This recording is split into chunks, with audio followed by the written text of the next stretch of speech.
Hello dear, आपका simplification class 2 के अंदर बहुत बहुत स्वागत है।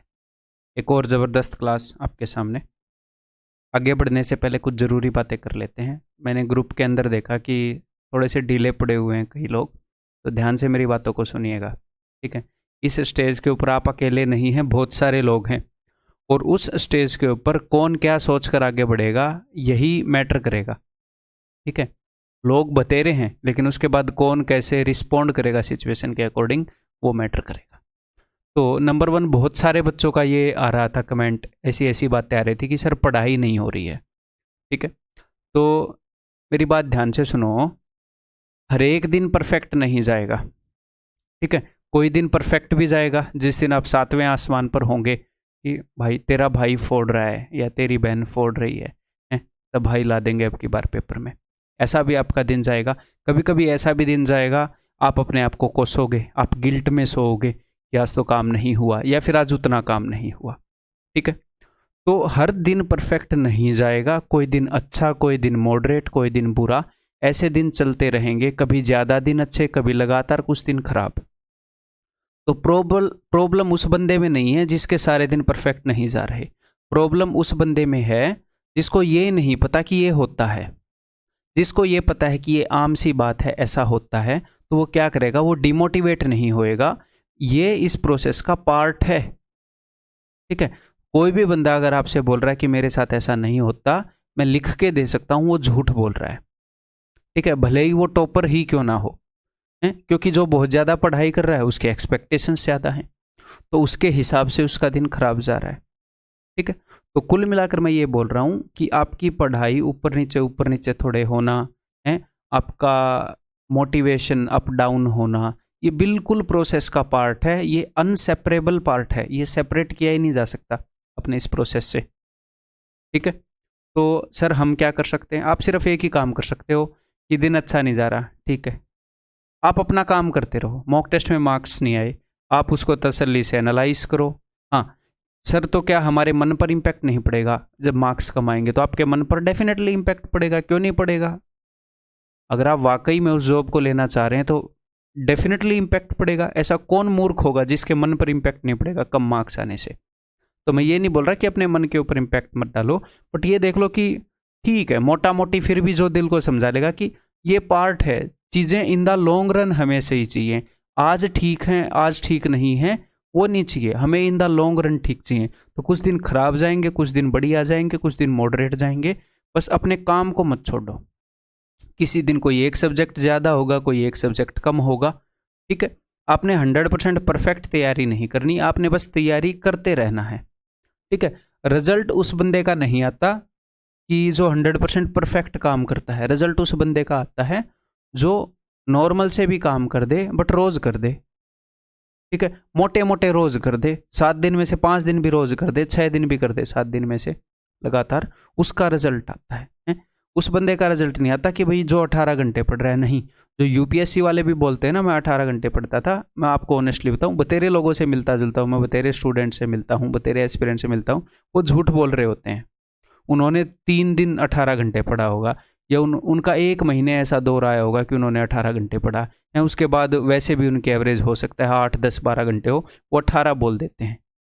जो उनका हाईएस्ट है उसी को वो एवरेज बोल के लोगों को डरा देते हैं, ठीक है। तो कुल मिलाकर क्या कह रहा हूँ, कम पढ़ने के लिए आपको नहीं मैं उकसा रहा, मैं जस्ट ये बोल रहा हूँ कि ऐसे दौर आते हैं, जितना हो सकता है उतने पढ़ो, ठीक है। और इन चीज़ों को एक्सेप्ट करो, मान लो ये प्रोसेस का पार्ट है, बस आपका काम आगे बढ़ते रहना, ठीक है। नंबर 2, काफ़ी बच्चे स्ट्रेस ले लेते हैं, बर्डन ले लेते हैं तैयारी का। क्यों ले लेते हैं वो? क्योंकि वो ओवर टारगेट कर लेते हैं। जो अपना टारगेट है वो ज़रूरत से बड़ा कर लेते हैं, वो अनरियलिस्टिक गोल रख लेते हैं, ठीक है। रबड़ को हम कितना खींच सकते हैं उसकी एक लिमिट है ना। तो अपनी बॉडी से कितना काम कर सकते हैं, एक दिन में कितनी पढ़ाई पॉसिबल है, उसकी एक लिमिट है।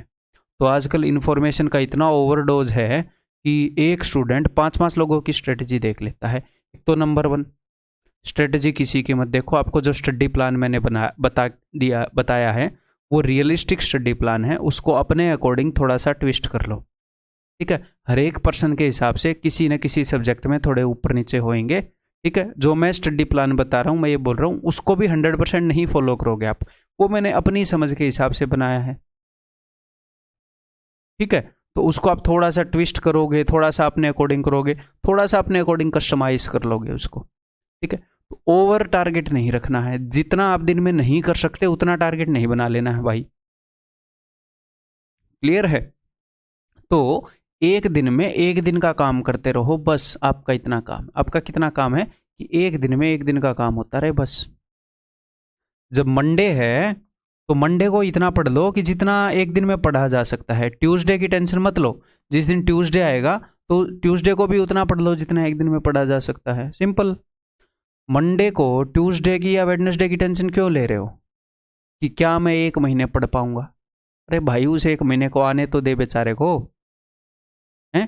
तो आज के दिन आज की टेंशन रखो। और एक और बात बता दूं, ऐसा नहीं है कि जब मैं लाइफ में कोई भी काम करता हूं, कोई भी पर्सन करता है, कि वो हमेशा ट्रैक पर होता है। इन सारी चीज़ों में मैं इतना इंटरेस्टेड हूँ कि माइंड सेट के अंदर, मतलब मेरे खुद का एक इंटरेस्ट है। तो इलॉन मस्क को ले लो, या बड़े बड़े जो लोग हैं, कई लोग उनके इंटरव्यू मिलते हैं, या फिर टीचिंग में ही जो ऐसे टीचर है, विकास दिव्या कीर्ति सर हो गए, या कई जो टीचर हैं, मैं, या फिर कई लोग हैं जो भाई फाउंडर्स हैं, तो मैं इंटरेस्टेड रहता हूँ कि इनका माइंड सेट कैसा, इनका रूटीन कैसा जाता होगा, क्या ये। तो मैं आपको एक गारंटी दे सकता हूँ कि सब लोग की लाइफ में ऐसे ऐसे, सब लोग की लाइफ में, ये कोई मैं अपनी तरफ से बनाकर नहीं बोल रहा, ये है। कोई एक्सेप्ट कर लेता है, कोई नहीं करता, बस सच्चाई है। वो एक्सेप्ट करने से बदल नहीं जाती, या एक्सेप्ट ना करने से बदल नहीं जाती। तो बेस्ट आप क्या कर सकते हो, मैं ये सारी चीजें अपनी एक्सपीरियंस के बेस पर ही बता रहा हूँ।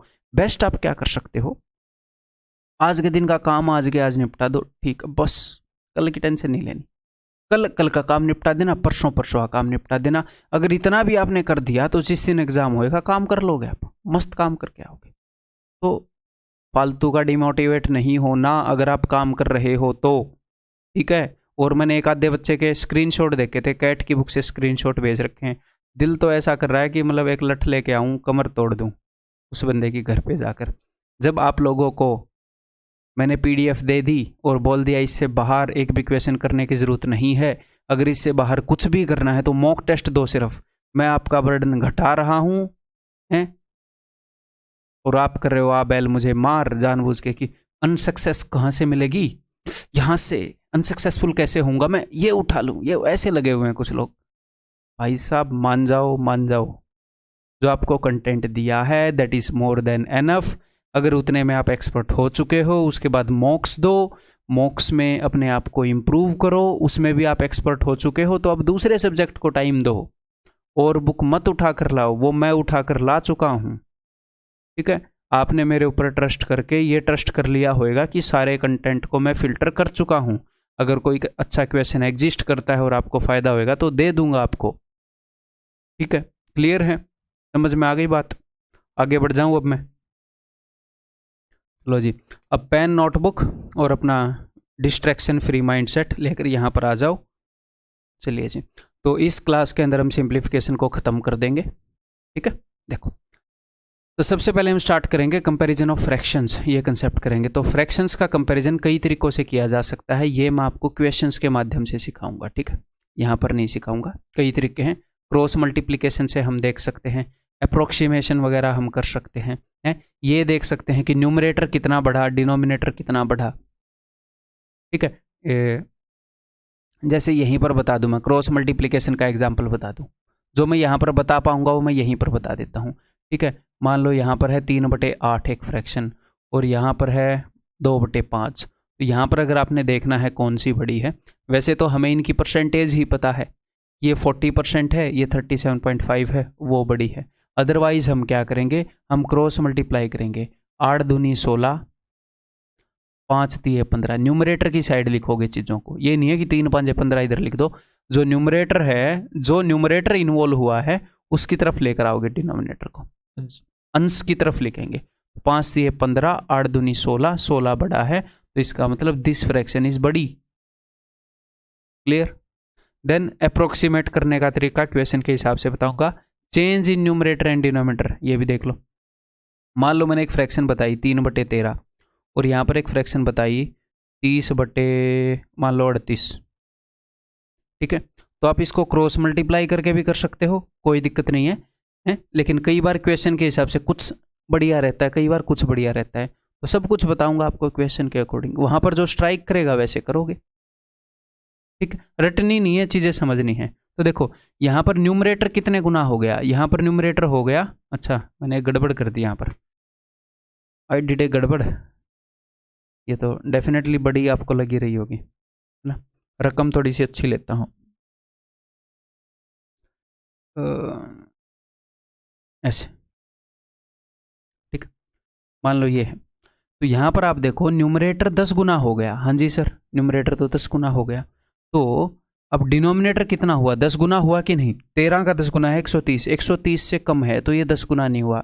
तो मुझे एक बात बताओ, न्यूमरेटर ज्यादा बढ़ गया, डिनोमिनेटर ज्यादा बढ़ गया? न्यूमरेटर ज्यादा बढ़ गया। अगर ये दोनों 10 गुने हुए होते, अगर ये दोनों 10 गुने हुए होते तो फ्रैक्शन सेम ही रहनी थी। तो अगर न्यूमरेटर ज्यादा बढ़ गया तो इसका मतलब ये वाली फ्रैक्शन बड़ी है। अगर डिनोमिनेटर ज्यादा बढ़ गया, डिनोमिनेटर बढ़ जाता है तो चीज को छोटा कर देता है, अगर हर ज्यादा बढ़ जाए तो छोटा कर देगा ओवरऑल। तो अगर डिनोमिनेटर किसी में गलती से ज्यादा बढ़ गया तो वो छोटी फ्रैक्शन है। हम ऐसे भी देख सकते हैं, कभी कभी न्यूमरेटर ऐसे होएगा कि ये 10% बढ़ गया, ये लगभग 15% बढ़ गया,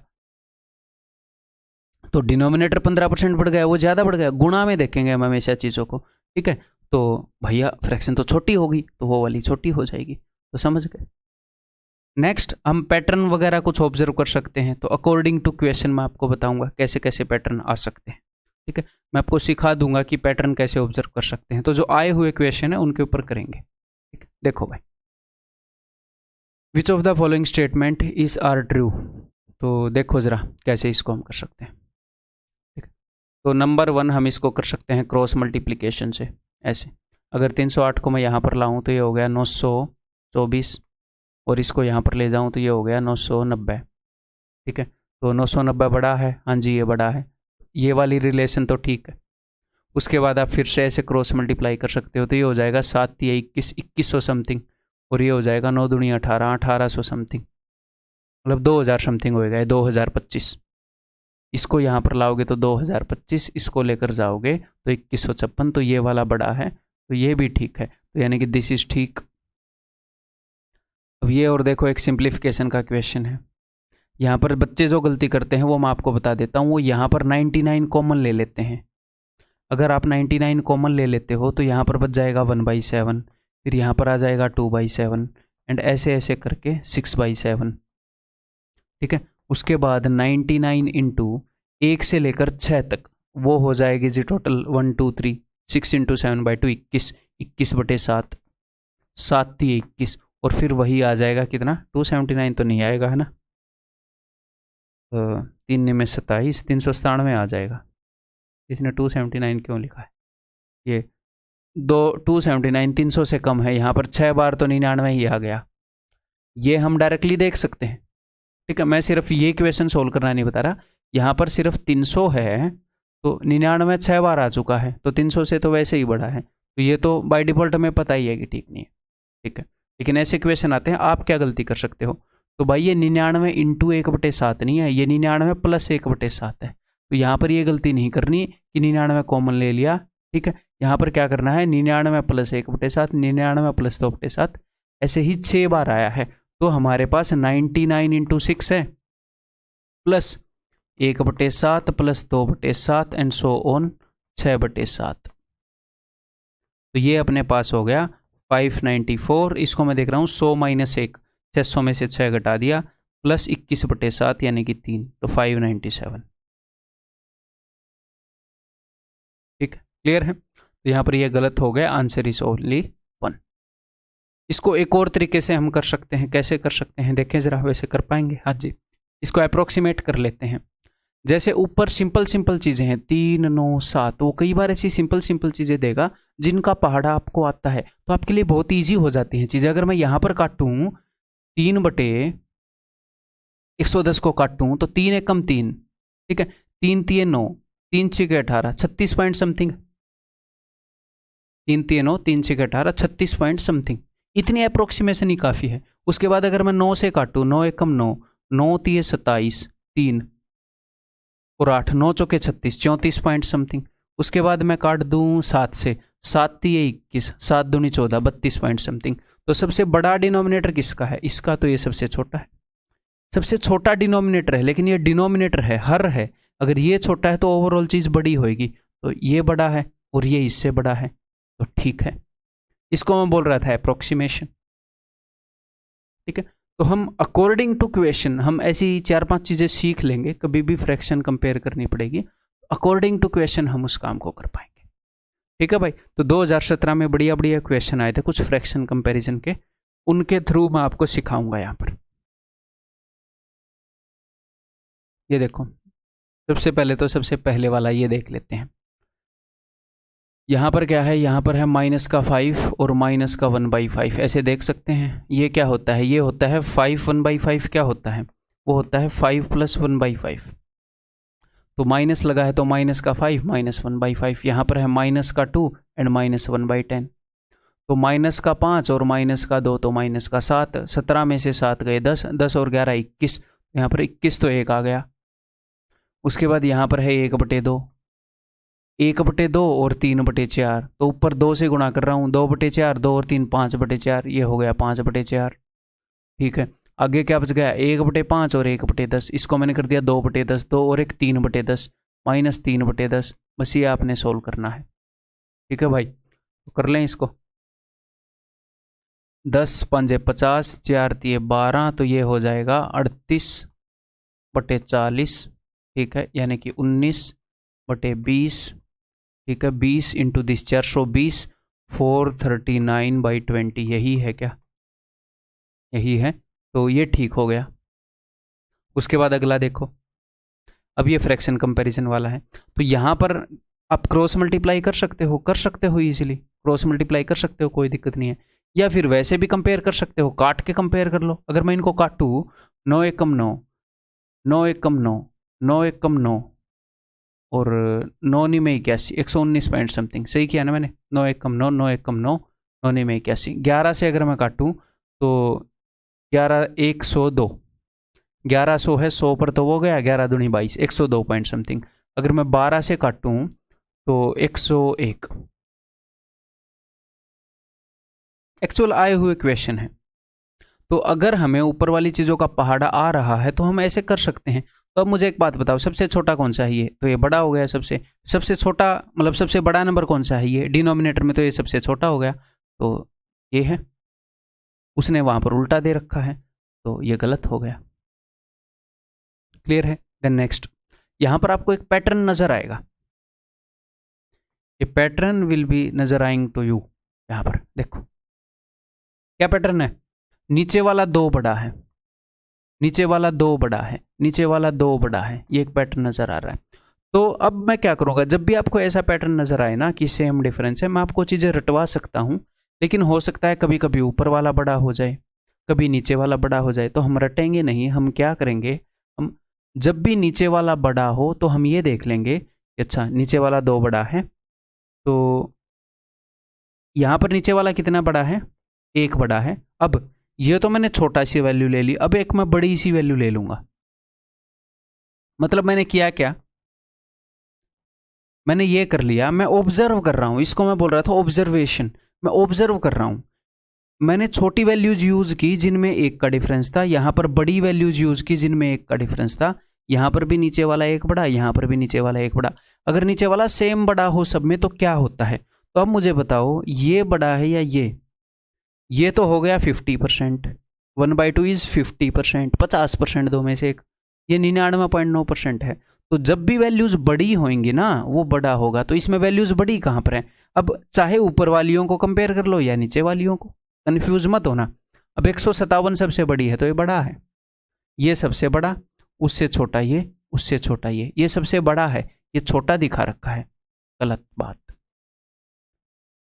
कभी कभी वो क्या करेगा, ऊपर वाले को बढ़ा दे देगा, तो उस वक्त ऐसा एग्जाम्पल ले लेना कि भैया 5/4, या फिर क्यों ही लें ऐसा 5/4, इतना गंदा भी क्यों लें, हम 2/1 लेंगे। बताओ कौन रोकेगा हमें? ये तो 2 है और ये 1 पॉइंट समथिंग है, तो अब की बार ये बड़ा हो गया। तो यहाँ पर कुछ रटना है कि जब ऊपर वाला बड़ा हो तो ऐसे करना, नीचे क्यों रटना है भाई, ऑन द स्पॉट ऑब्जर्व करके मार्क कर देंगे। क्लियर, इतना कर सकते हैं। ठीक है, तो यहाँ पर आंसर क्या हो जाएगा, ओनली 1।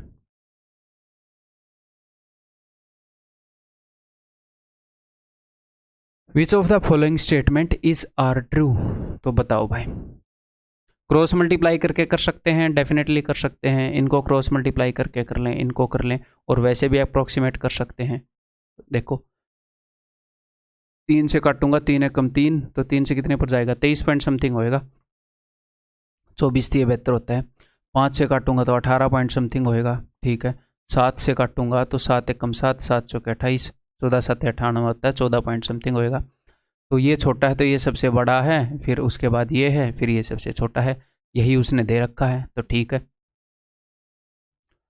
यहाँ पर देखो अगर मैं 11 से काटूंगा तो 11 एकम 11, 11 दूनी 22, 12 पॉइंट समथिंग। अगर मैं 12 से काटूंगा, 12 एकम 12, ये 13 पॉइंट समथिंग है, 156 होता है 12 इंटू 13। अगर मैं 13 से काटूंगा तो 13 एकम 13, 5 बचेगा।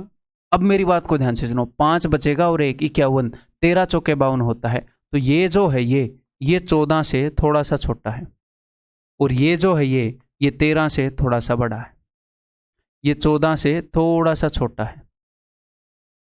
सिर्फ 1 की कसर थी, ये 14 गुना हो जाना था। तो कभी कभी ऐसा भी आएगा 13 पॉइंट समथिंग, 13 पॉइंट समथिंग, लेकिन आपने देखना है कि लोकेशन कहाँ पर है उसकी, आया हुआ क्वेश्चन है, ठीक, मैं नहीं बना रहा हूँ।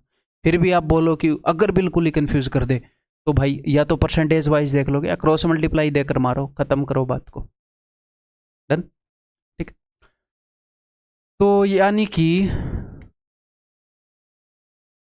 सबसे छोटा कौन सा हुआ, ये बड़ा है, ये सबसे छोटा हो गया, ये सबसे बड़ा हो गया, डिनोमिनेटर छोटा है तो यही बोल रखा उसने। तो both are correct, both 1 and 2।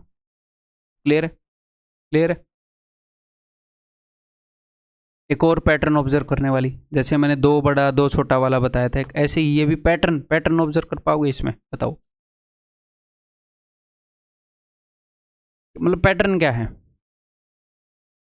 कैसे बना रखा उसने सवाल, 96 बटे 95, 97, 97, 96, 98।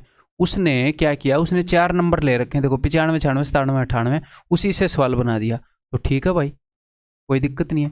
95, 96, 97, 98, इससे उसने सवाल बना दिए, 3 वैल्यूज बना दी। तो मैं इनकी जगह छोटी वैल्यूज लूंगा तो करने में आसानी होगी। एग्जामिनर का क्या भरोसा, वो तो कल को 995, 996, 997, 998 ले लेगा, तो क्वेश्चन और कैलकुलेटिव हो जाएगा। तो हम क्या करेंगे, हम क्वेश्चन को ऐसे ही बनाएंगे, लेकिन 1 2 3 4 की हेल्प से बनाएंगे। ठीक है, तो देखो P की वैल्यू क्या है, 96, तो 96 की जगह मैं लूंगा 2। देखो मैं क्वेश्चन बनाऊंगा उसी तरीके से, 96 की जगह मैंने 2 ले रखा है, 2, ऐसे इंक्रीजिंग ऑर्डर में मैंने नंबर लिए हैं, बस मैंने छोटे ले लिए। 95 की जगह 1, 97 की जगह 3, क्यू क्या है 97 यानी कि 3 बटे 96 98, 96 98 2 इंटू 4। ठीक है, आर क्या है, आर है भाई 1 बटे 97 यानी कि 1 बटे 3। तो ये क्या है, ये अब हमें इजीली दिख रहा है 33.33%, 3/8 37.5%। परसेंटेज पे इतना तो किया होगा ना, ये फ्रैक्शन याद है, हम तो करेंगे ही। 2/3 66.66%। तो सबसे बड़ा ये हो गया, फिर ये छोटा, फिर ये छोटा, सबसे छोटा आर है, R is less than Q is less than P. ठीक है, तो कुल मिलाकर मैंने फ्रैक्शन को कंपेयर करने के जितने तरीके हैं वो सारे बता दिए, फिर यही सारे हैं। अब आगे हम करने वाले हैं भाई साहब बोर्ड मास। अब बोर्ड मास क्या होता है, एक बार रिवीजन में आपको करवा दूं हल्का सा। बी का मतलब होता है ब्रैकेट। कितने तरह की ब्रैकेट होती हैं, एक तो ब्रैकेट होती है ये डंडी, इसको हम बोलते हैं, पता नहीं विनिकुलम बोलते हैं शायद, विनिकुलम, हाँ विनिकुलम ही बोलते हैं, विनिकुलम। ये कैसे दिखेगी, ऐसे दिखेगी 3 - 4, ऐसे मान लो बाहर माइनस है, तो इसका क्या मतलब है कि पहले जो डंडे के नीचे है ना भाई साहब, उसे सोल्व कर लो। इसका क्या मतलब है, इस डंडे के नीचे क्या है, इस डंडे के नीचे है ये। तो 3 - 4 माइनस का 1, तो माइनस अंदर से माइनस का 1 निकलेगा, तो आंसर विल बी 5 + 1 6। तो इसको हम बोलते हैं विनिकुलम। बी का मतलब होता है ब्रैकेट्स, तो ब्रैकेट्स कितने तरह की वो मैं बता रहा हूं। तो सबसे पहले इस ब्रैकेट को सोल्व करते हैं।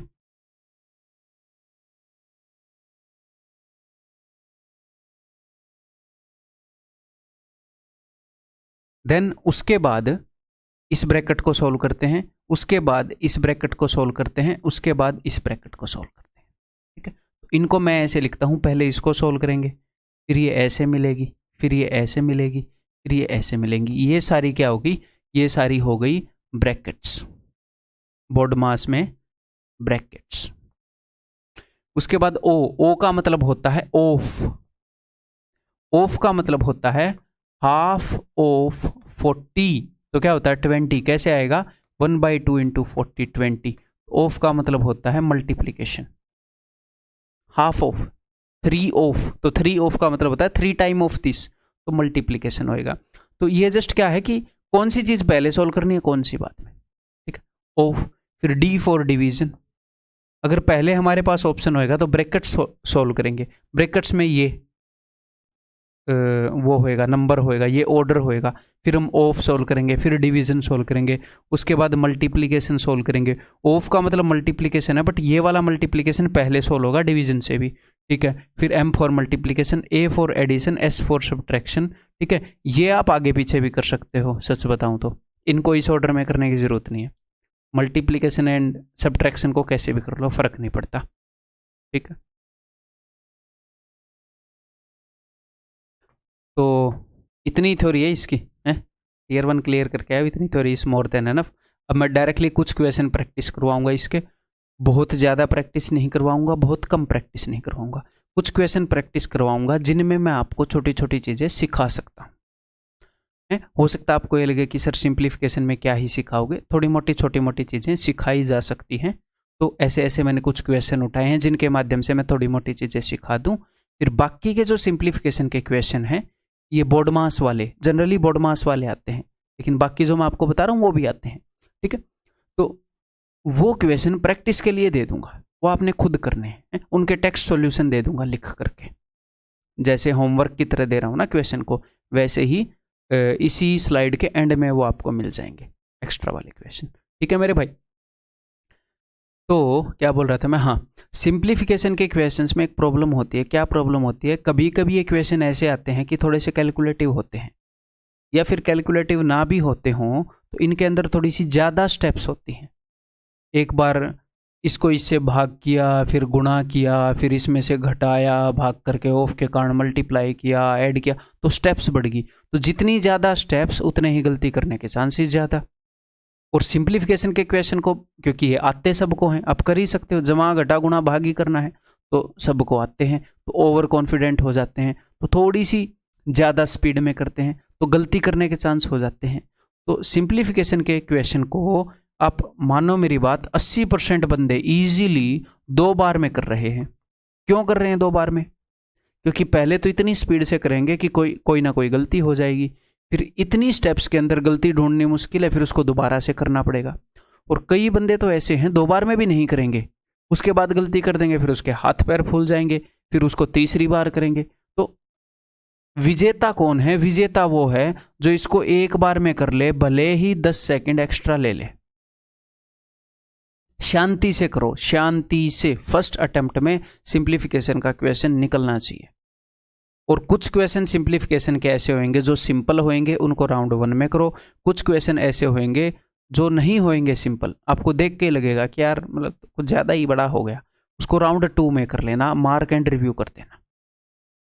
ठीक है, सिंप्लीफिकेशन में मैं आपको क्या गाइडेंस दे सकता हूँ, मोटी मोटी स्ट्रेटजी वाली वो दे दी है। अब कुछ क्वेश्चन कर लेते हैं। देखो तो भाई यहाँ पर मैं क्या करूँगा, 1/5 प्लस, पहले इस ब्रैकेट को सोल्व करूँगा मैं, इस करली वाली, इस माल को बाहर निकालूंगा, बाहर 28/40 है, इधर 1/5 है, इसको तो कर लेंगे। जैसे मैं इस क्वेश्चन को कैसे देख रहा हूँ, मैं इस क्वेश्चन को ऐसे देख रहा हूँ, वो बताऊँ मैं आपको। मैं इसको ऐसे देख पा रहा हूँ कि टोटल 3 आइटम है। एक ये वाला आइटम है, इसके अंदर एक चीज़ जुड़ी, देखो ये ब्रैकेट यहाँ पर खुली, यहाँ पर बंद, और एक ये वाला आइटम है। ये 3 आइटम मैं देख पा रहा हूँ। तो इन आइटम को तो मैं वैसे ही डायरेक्टली जोड़ दूंगा। है क्या वैसे, ए प्लस बी प्लस सी। अगर ये ए है, ये बी है, तो ये सी है। ए और सी को मैं डायरेक्ट जोड़ सकता हूँ, इसमें कोई दिक्कत नहीं है ना। तो मैं ऐसे जोड़ सकता हूँ।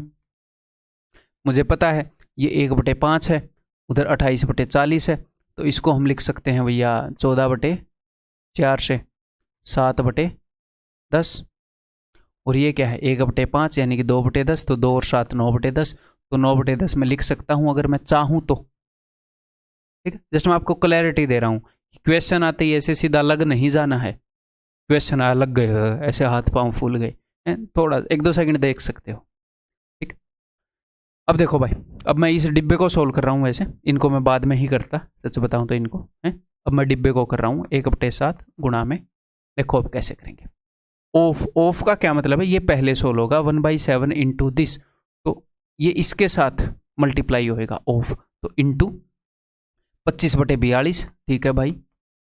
डिवीजन का मतलब है कि डिवीजन के बाद जो भी मामला है ना उसको पलट दो और गुणा में कर दो। तो 25/6 है तो सॉरी 35/6 है तो 6/35 माइनस में, उसके बाद ये इससे गुणा हो गया, जी हाँ हो गया, माइनस में 4/7 इंटू 6/5 इंटू 63/54। डिवीजन के बाद है तो पलट दो। ठीक है, पहले मैं इसको करूंगा 6 7 42 5 5 25 5 7 35 7 9 63 9 6 54 6 4/5। ठीक है भाई, तो ये क्या हो गया, ये हो गया 5/343 माइनस 4/5। उधर क्या था, उधर था +7/10। अब मैं उनको भी गेम में ले आया, मैं बता रहा था ना, जस्ट मैं आपको दिखा रहा हूँ 3 चीज़ें, ये 3 चीज़ें हैं, चाहो तो कर सकते हो। 7/10 आ गया और इधर 1/5 है, इधर क्या है प्लस में 1/5। ठीक है, तो 1/5 और 4/5 ये क्या हो गया -3/5। ठीक है, तो 7 में से 3 गया, अच्छा इसको मैं कर सकता हूँ 6/10, इधर 10 है 6/10, तो 7 में से 6 गया 1/10, 1/10। ठीक है जी, अब सोल्व कर लेते हैं। 5 3 43 प्लस 1/10। ठीक है, 50 प्लस 343 बटे में 3430 है क्या कुछ 393 हो रहा। ठीक है, तो इन क्वेश्चन के अंदर आप क्या कर सकते हो सकता है थोड़ी देर बाद मैं इसी क्वेश्चन को सोल्व करूं तो थोड़े से अलग तरीके से कर दूं, तो हमेशा आप परफेक्ट नहीं जाओगे, हो सकता है थोड़ी मोटी गलती कर दो। तो इनमें बिकॉज रास्ता हम याद नहीं कर सकते ना, इनफाइनाइट क्वेश्चन बन जाएंगे इसमें। 4/7 को यहाँ से उठाकर यहाँ पर रख दो, थोड़ा सा अलग क्वेश्चन बन गया, तो हमने चीज़ों को रटना नहीं है। ठीक है, किसी क्वेश्चन को बढ़िया तरीके से करोगे, किसी को नहीं करोगे, उस चीज़ को एक्सेप्ट कर लो, वैसा ही होगा, वही नॉर्मल है। बट कोशिश ये करनी है पहली बार में करते हैं। अगर यहाँ पर 393/3430 नहीं दिखता तो गड़बड़ थी भाई साहब, फिर ये किसी काम का नहीं है, आप इस चीज़ को दोबारा यूज नहीं कर सकते। सिंप्लीफिकेशन में लिखी हुई चीज़ों को यूज नहीं कर सकते, क्यों? क्योंकि क्या पता कहाँ पर गलती हुई है, दोबारा से करोगे टाइम वेस्ट होएगा उसमें, है ना। ज्योमेट्री में भले ही बनाए हुए डायग्राम को हम फिर से यूज कर लें एक बार ना निकले तो हमने क्या करना है, क्या कोशिश करनी है मेरे भाई, इसी वीडियो के अंदर से लग जाओ, एक अटेम्प्ट में उत्तर चाहिए सिंप्लीफिकेशन का, भले ही टाइम ले लो, फर्क ही नहीं पड़ता, एक क्वेश्चन आएगा टाइम लेके कर देंगे। ठीक है, चलिए जी, अब रेल बनाते हैं अब वीडियो की जल्दी से। अब ये देखो ये ऑफ है, तो ऑफ का क्या मतलब है, डिवीजन पहले सोल्व होगा, ऑफ पहले सोल्व होगा, तो आप ये मान लो कि यहाँ पर ये बंधे हुए हैं, ये बंधे हुए हैं, ये पहले सोल्व होंगे। ऑफ को ऐसे मान लिया करो कि ये एक ब्रैकेट है, मन ही मन में, अलग से लिखने की नहीं बोल रहा, कि ये एक ब्रैकेट है और इसके बाहर डिवीजन लगा हुआ है। तो डिवीजन इस ब्रैकेट के बाहर लगा हुआ है, तो ब्रैकेट पहले सोल्व होगी और फिर डिवीजन के कारण वो पलटी जाएगी। तो मैं बस ये मान लेता हूं मन ही मन में, अब मेरी बात को ध्यान से सुनिएगा, कि डिवीजन को मैंने गुणा में कन्वर्ट कर दिया, ऑफ से ये बंधे हुए हैं, मैं इन दोनों को ही पलट देता हूं, पहले सोल्व करने की जरूरत थोड़ी है। सर पहले सोल्व कर लें, तो पहले सोल्व कर लोगे तो कोई दिक्कत नहीं है, लेकिन कई बार एग्जामिनर ऐसा क्वेश्चन बनाता है कि इनको इकट्ठा सोल्व करने में ही फायदा होता है। जैसे ये 7 इस 14 से कट रहा है, अलग से यहाँ पर सोल्व करते तो हो सकता है 7 में 63 ना कट रहा होता, यहीं से कट रही होती चीज़ें। तो ये काम करना आना चाहिए जो आपको सिखा रहा हूँ। -9/4, नीचे देखो इस ऑफ ने इनको बांध दिया है, तो ऐसे ही 35/8 गुणा में 4/15, दोनों को पलट देंगे, 48/7 प्लस 5/16। सर माइनस में वो है, उसको बाद में देखेंगे, एक बार इसको कर लें भाई सॉल्व। यहाँ क्या निकल के आ रहा है, 7 निम 63, 9 ये 27, 14 दूनी 28। देखो ये कितना अच्छे से कट रहा है, 14 दूनी 28, समझ रहे हो, ये इकट्ठा सोल्व करने के लिए वो बना रहा है। 3 दूनी 6, 6 चौके 24, 1/4 माइनस 9/4, तो यानी कि माइनस का 8/4, यानी कि माइनस का 2। ऊपर तो माइनस का 2 आ गया भाई, नीचे देख लेते हैं। 8 छिके 48, ठीक है भाई। 7 पंजे 35, 5 तिये 15, 3 दूनी 6, तो ऊपर आ गया 4 दूनी 8, तो 16 8 128 और 5 133 बटे में 16, उसको मैंने पहुंचा दिया ऊपर, ठीक है। उसके बाद ये वाला भी कर लो सोल्व, अब गुणा में 95 बटे 196, 16 से कितने पर जाएगा, 19 से जाएगा, 16 से तो क्यों जाएगा, तो 16 कटानी है भाई, 19 पंजे 95, 19 7 से जाएगा, ठीक है। तो 16 ये 4 से कट जाएगा, 4 चौके 16, 4 चौके 16, 4 निमे 36, ठीक है।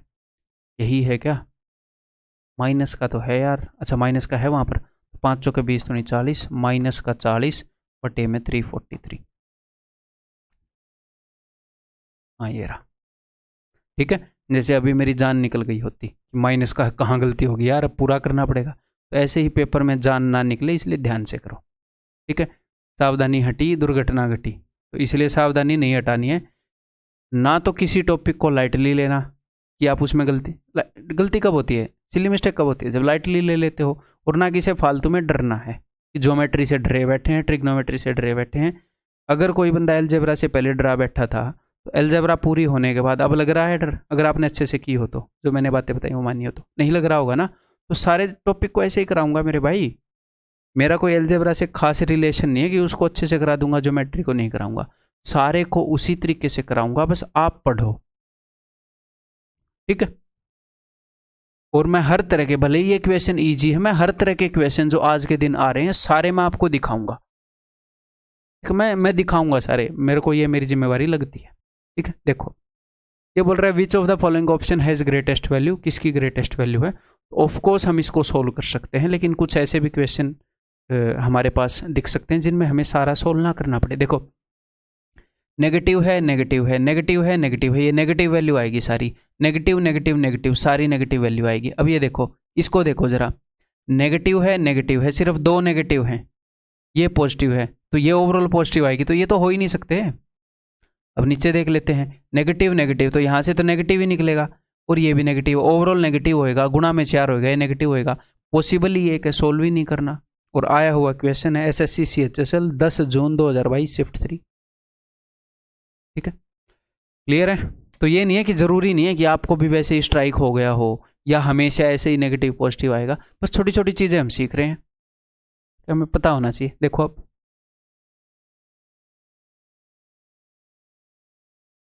तो रगड़ दें, ऑफ जो है वो इन चीज़ों को बांध देता है, तो कोई दिक्कत नहीं, पहले 6/5 है, तो देखो ये है प्लस में ये है, ठीक है, ऐसे ही रगड़ देते हैं इसको। कई क्वेश्चन ऐसे लगातार लाइन में हम कर पाएंगे, कई क्वेश्चन में पहले ये ब्रैकेट सोल्व करनी पड़ेंगी, क्वेश्चन की नेचर पर डिपेंड करता है, ठीक है। यहाँ पर मैं कर रहा हूँ 6/5, ये डिवीज़न है तो मैं पलट दूंगा इन दोनों को, ये बंधे हुए हैं ऑफ से, तो 5/6 गुणा में 5/6 गुणा में 5/6, ठीक है भाई, प्लस ये 9/4 है, ये दोनों बंधे हुए हैं तो पलट दूंगा 5/4 गुणा में 2/15 माइनस, ठीक। अब देखो इसको मैं अलग से सोल्व करके लाऊंगा, ये है ऐसा, ऑफ है, तो देखो 5 5 25, 3 दूनी 6, 2/5, ओके, तो 2/5 हो गया, तो सारे को अभी इकट्ठा ही कर लें, ओके जी। तो ये हो गया 9 8 72, या फिर 8 को ऐसे ही रहने दूँ, 8 को ऐसे ही रहने देता हूँ, 8, देखो ये 8 + 5/9 है, प्लस में 4/3 है। मैं इसको कैसे देख रहा हूँ मैं आपको ये बता देता हूँ, 8 + 5/9 है, ये अंदर 4/3 है, ठीक है, और प्लस में आगे 2/5 है। मैं इसको ऐसे देख रहा हूँ, मेरे ऊपर कोई बंधन नहीं है कि मैंने इस ब्रैकेट को पहले सोल्व करना है, क्योंकि यहाँ पर जोड़ करके ही बाहर लाना, बाहर भी जोड़ना ही है, तो ऐसे भी इसको देख सकते हो, ठीक है। अदरवाइज आप जोड़ के भी बाहर ले आओ, है, मैं अपने एक्सपीरियंस के बेस पर कर रहा हूँ, ठीक है। तो भाई इसको मैं कर दूंगा 4 × 12 और 5 17/9 प्लस 2/5, ठीक है, बाहर सब्ट्रैक्ट करना है, ठीक है, +8। मैं इसको बाद में करूँगा पर्सनली, मैं एक बार इसको काट लूँ। समझ रहे हो, मैंने हल्का मुल्का सोल्व कर लिया। क्या पता यहाँ पर ऐसा कुछ बन रहा हो, ईजिली हो जाए, नहीं तो मैं उसको सोल्व कर ही लूँगा। तो 6 6 5 5, ओके। यहाँ पर 5 तिये 3 तिये 2 दूनी, तो ये क्या हो गया, ये हो गया 25/36। ये क्या हो गया, ये हो गया 3/8 माइनस का 8 माइनस 17/9 माइनस 2/5। ठीक है, ओके जी, अब करना ही पड़ेगा। 36 हो गया, इसके अलावा एक 2 हो गया ताकि 8 भी एलसीएम में आ जाए, और एक 5 हो गया। तो 36 से अगर मैं इसको डिवाइड करूँ, 5 दूनी 10, तो ये हो गया 250। सिंपली मैं एलसीएम लेके कर रहा हूँ। ठीक है, एग्जाम में मैं यहाँ पर कुछ तिकड़म नहीं बिठा पाऊंगा, टाइम कम होता है, तो जिस हिसाब से मुझे लगता है कि एग्जाम में मैं सोल्व करूंगा, मैं वैसे ही सोल्व करके दिखा रहा हूँ। ठीक है, तो हो सकता है सिंप्लीफिकेशन के क्वेश्चंस में मैं ऐसे परफेक्ट वे से ना जाऊं, मैं जस्ट ये दिखाना चाह रहा हूँ कि कैसे मैं करूँगा। समझ रहे हो? तो अगर मैं 8 से डिवाइड करूँगा तो 2 9 5 45, 45 तिये 135। ओके, तो माइनस का तो ये हो जाएगा जी 360 से गुना करना पड़ेगा, तो 8 से 48, बिकॉज यहाँ पर 360 है ना, तो यहाँ पर नीचे 1 है, तो 360 से मैं गुना कर रहा हूँ 8 को। 360 0, 8 से 48, 4 8 3 24 और 4 28, ये आ गया माइनस का। 9 से अगर मैं डिवाइड करूँगा, 9 चौके 36, 4 दूनी 8 5 40, 40 17 चौके 68, 680, ये भी माइनस का है। और 5 से करूँगा तो भाई 36 दूनी 72 दूनी 144, ये भी माइनस का है। ठीक है, तो इन दोनों को जोड़ लेते हैं, 5 5 और 3 8, 385, इन तीनों को जोड़ लेते हैं, 4 8 8 16 और 4 20, 2 8 से 14 1 15 और 2 17, 1 2 और 1 3। ठीक है, उसमें से इसको घटाऊंगा, 14 में से 5 गए 9, ठीक है, 9 में से 8 गए 1, और यहाँ पर 36 में से 3 गए 33। ठीक क्या है? नहीं। अच्छा, यहाँ पर मैंने एक छोटी सी गड़बड़ कर दी। अगर मैं ऑप्शंस को पहले देख लेता ना, तो मैं इस 8 को अलग ही रखता। देखो -9 ये मिक्स्ड फॉर्म में नहीं है, तो अगर मैं ऑप्शंस को पहले ही देख लेता तो इस 8 को अलग रखता और अब मुझे कन्वर्ट नहीं करना पड़ता।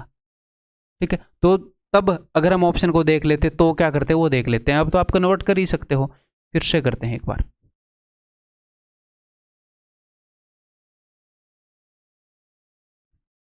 तो हमने क्या किया, हमने 8 को अलग लिख लिया, क्योंकि मिक्स्ड फ्रैक्शन में तो है ही नहीं, तो मैं इस 8 को कैलकुलेशन से बाहर रखूंगा बस।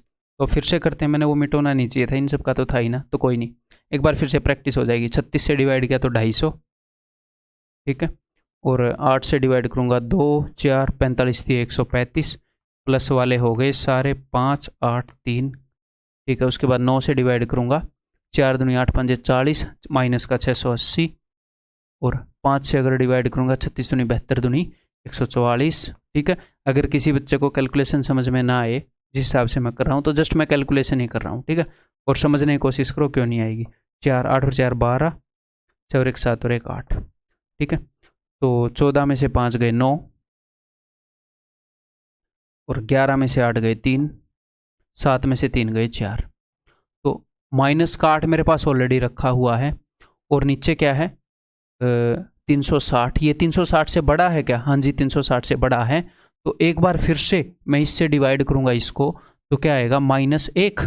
360 से डिवाइड करूंगा तो 360 है कम 360, 360 से बड़ा है ना, नीचे 360 है, तो इसमें से 360 घटाएंगे, ये हो जाएगा 79/360। तो माइनस का 8 मेरे पास है, माइनस का 1 मेरे पास है, तो माइनस का 9 एंड 79/360। क्लियर है मेरे भाई?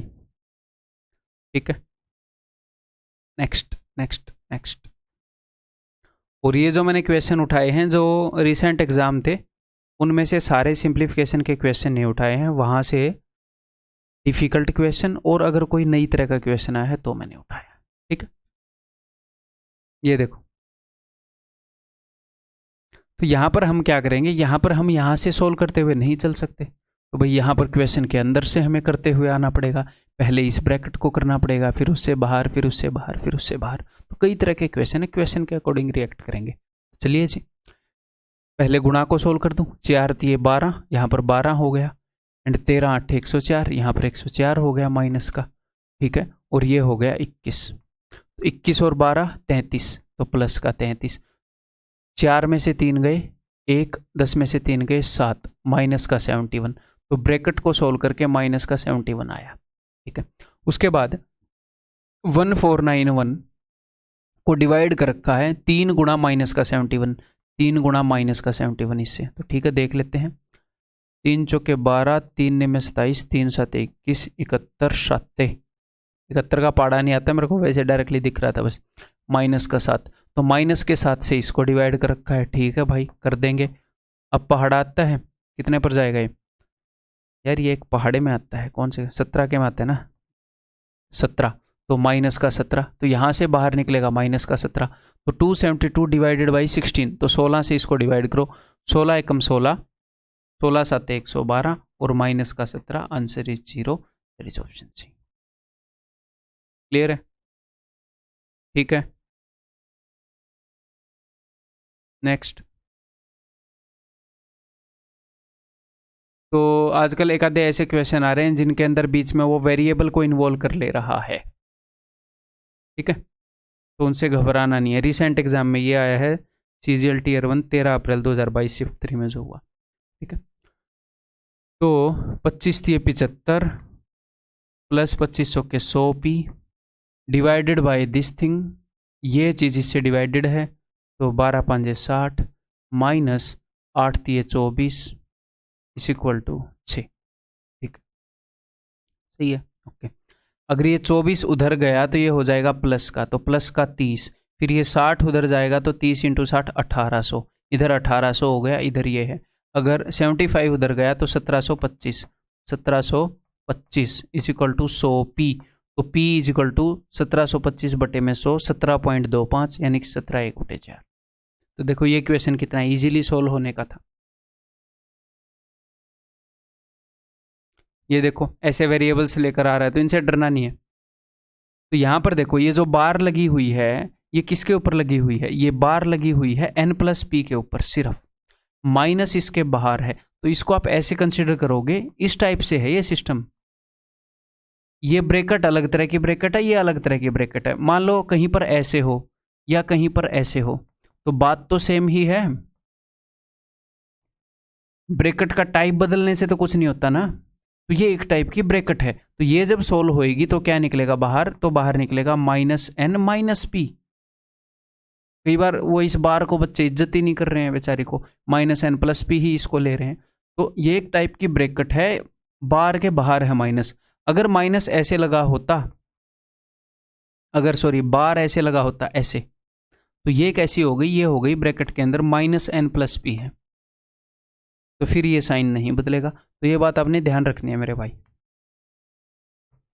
ठीक है। तो अंदर जाकर क्या होगा, -n-p, तो n से n गया, सिर्फ -p बचा। -p जब बाहर आएगा तो माइनस माइनस प्लस, प्लस का 2p, तो 2p + 4p 6p, तो n + 6p गुणा में क्या है, गुणा में है 5, ये 5 रहा, तो 5n + 6p, बाहर क्या है, बाहर है 8p, तो ये क्या हो जाएगा, ये हो जाएगा 5n + 8 और से 14p और गुणा में है 2, तो 10n + 28p। ऐसा है क्या, मैंने कुछ गड़बड़ कर दी क्या?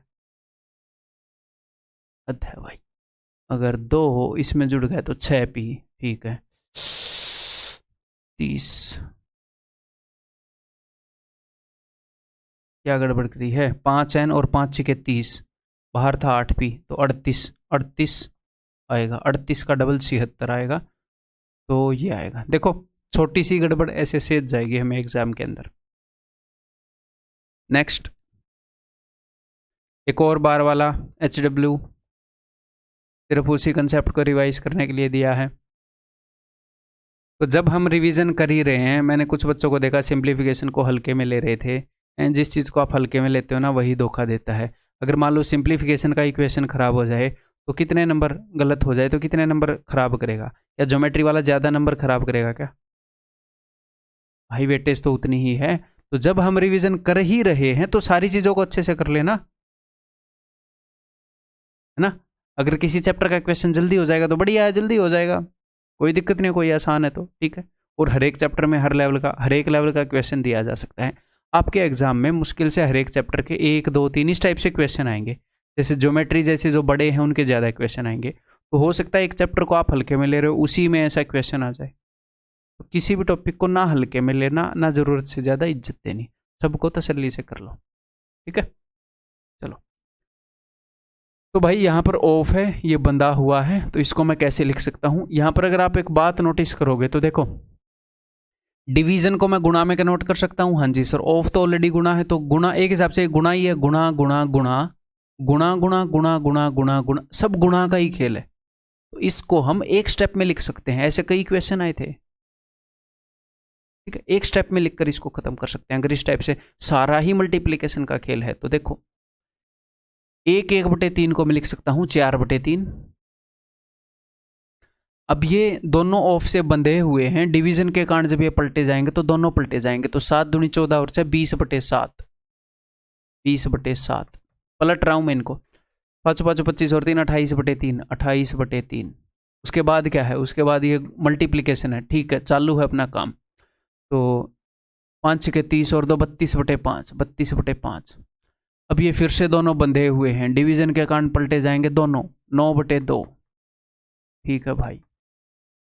5 से 15 और 1 16/3, ठीक है भाई। उसके बाद डिवीजन है, डिवीजन का क्या मतलब है कि ये पूरा मामला पलटना है, ठीक है जी। तो 3/4 को पलट दें, ये लो भाई 4/3, ओके। उसके बाद इसको भी पलट देना है, बस यहाँ पर ये दोनों बंधे हुए हैं, ये ध्यान रखना है, ठीक है। यहाँ पर ये दोनों बंधे हुए हैं। और हाँ, कई बच्चों को ये लगेगा कि सर आप इस गुणा को पहले सोल्व कर रहे हो, डिवीजन को नहीं कर रहे। बस डिवीजन की इतनी इज्जत रख लो कि उसको गुणा में कन्वर्ट करके उसके राइट साइड वाले को पलट दो। एक और चीज़ बताता हूँ, जैसे 7/7/7 इस क्वेश्चन का क्या आंसर होएगा। तो डिवीजन की सिर्फ इतनी इज्जत है कि भैया इसको गुणा में कन्वर्ट करके इसके राइट साइड पर जो है उसको ऐसे पलट दो। इस डिवीजन को भी गुणा करके पर ले 1/7, इसको गुणा करके 1/7। तो कई बार इस चीज़ को ऐसे बच्चे रटते हैं कि राइट से लो लेफ्ट से लो, ऐसा रटना नहीं है भाई। समझो, डिवीजन का मतलब क्या है कि उसके राइट साइड में जो आया है उसके रेसिप्रोकल से गुणा, ये डिवीजन का मतलब है, ठीक है। 6/3 का क्या मतलब है, इसका मतलब है कि डिवीजन के राइट साइड पर जो आया है उसके रेसिप्रोकल से गुणा। तो एक हिसाब से डिवीजन ये गुणा ही है, ठीक।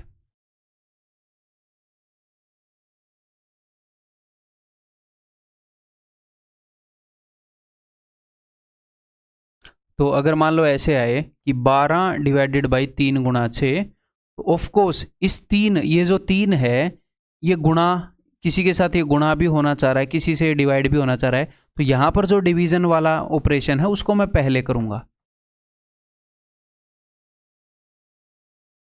समझ रहे हो। अब जब मैंने इस डिवीजन को गुणा में ही कन्वर्ट कर दिया 1/3 करके, अब इसको पहले कर लो, इनको इकट्ठे कर लो, फर्क ही नहीं पड़ता। बस आप ऐसे नहीं कर सकते इसको 12/18, गलत हो जाएगा।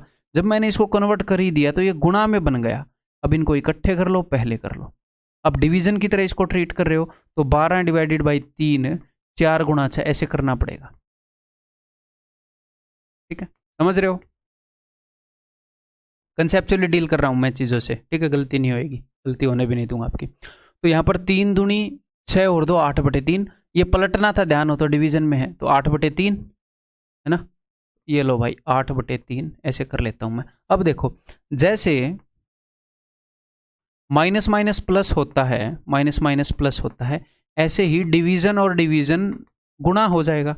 डिवीजन का मतलब इस चीज को पलटूंगा, एक और डिवीजन यानी कि एक और पलटूंगा। अगर 2 बार पलट दोगे तो वही हो जाएगा। तो डिवीजन इंटू डिवीजन मतलब कि गुणा, पलटना ही नहीं है, एज इट इज गुणा कर दो, गुणा 5/9 6/5, ठीक। तो किसी बच्चे के लिए कोई छोटी सी बात नहीं होगी, किसी बंदे के लिए कोई छोटी सी बात नहीं होगी। तो सिंप्लीफिकेशन भी आप चीज़ें सीखोगे और इसके बाद प्लेन ज्योमेट्री स्टार्ट होएगा। कई दिनों तक चलेगा, प्लेन ज्योमेट्री की वेट कर रहे थे, ठीक। अब ये देखो 7 चौके 28, 3 से 3 गया भाई, तो 8 के साथ कोई 4 मुझे दे दे तो मैं काट दूँ 32 को। 16 दूनी 32, 2 चौके 8, 4 से 4 गया, 3 3 से गया 9, ठीक है। 20 किसी चीज़ से कटेगा, 5 से 5 गया, 3 दूनी 6, ठीक है, 2 और 2 4 होता है, 4 5 20, ठीक है जी। ऊपर सब कुछ कट गया क्या? नीचे क्या आ गया? 5 5 25 में 225, तो 1/225, सही में यही आ गया है या मैंने कुछ गड़बड़ की है? चलो एक बार देख लेते हैं। 1/225, तो इसको कैसे हम लिख सकते हैं? वैसे तो इसके पास 25 है, अगर इसके पास 25 है यानी कि 5 5 25 और 9 है, तो मैं इसको ऊपर नीचे अगर 4 दे दूं तो ये हो जाएगा, 25 है तो 900, 4/900। और 4/9 क्या होता है? जब भी नीचे 9 आए तो हम 11 का पहाड़ा यूज करते हैं, परसेंटेज में पता चलेगा। तो 11 चौके 44.44 होता है, तो 0.44, तो 0.004, यानी कि कुछ ना कुछ गलती हो गई। अब कहाँ गलती हो गई वो नहीं दिखेगी। आप बताओ, अब कहीं पे गलती हुई है वो दिखेगी क्या? नहीं दिखेगी। इसीलिए जो सिंप्लीफिकेशन का क्वेश्चन है उसमें हमें बहुत ही ध्यान से रहना चाहिए, ठीक है। मेरी गलती फिर भी माफ़ है, बोलते बोलते बीच में कर रहा हूँ, ठीक है। अब ध्यान से देखो, अब की बार बिल्कुल ध्यान से करेंगे। एक बार कंसेप्ट आपके सामने हो चुका है, देखो जी। 4/3 गुणा में डिवीजन है, उसके बाद दोनों बंधे हुए हैं ऑप से, तो 7 दूनी 14 और 6 20/7 गुणा में 5 5 25 और 3 28/5 गुणा में 6 5 30 और 2 32/5, ठीक है। 4 दूनी 8 और 1 9/2 गुणा में 5 3 15 और 1 16/3। अब ये डिवीजन है तो पलटेंगे चीज़ों को, 4/3 गुणा में 3 दूनी 6 और 2 8/3। ये ना हो मैंने इसको गलत पलट दिया हो, है ना, बहुत सारी बातों के बाद इसको मैंने लिखा था। हाँ, इसको पलटना था या फिर मैंने इसको सीधा कर दिया हो। 4/3, 3 दूनी 6 और 2 8/3, ठीक है भाई। उसके बाद इनको पलटना नहीं है, डिवीजन और डिवीजन है। 5/9 गुणा में 5 और 1 6/5। अब देखते हैं भाई, 7 और 4 28, ठीक है, 5 और 4 20। अब की बार मैं लेफ्ट हैंड साइड वाले सबको ख़त्म करते हुए चलूँगा, देखता हूँ कैसे गलती होगी। 5 और 5, ठीक है, देन 3 और 3, देन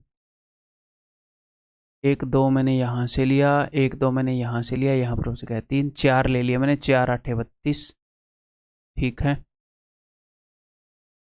3 ये 9, ठीक है यार। अब की बार भी गड़बड़ हो रही है, 5 बच गया है, इसे कट नहीं रही है, 16। सही में ऐसा हो रहा है क्या?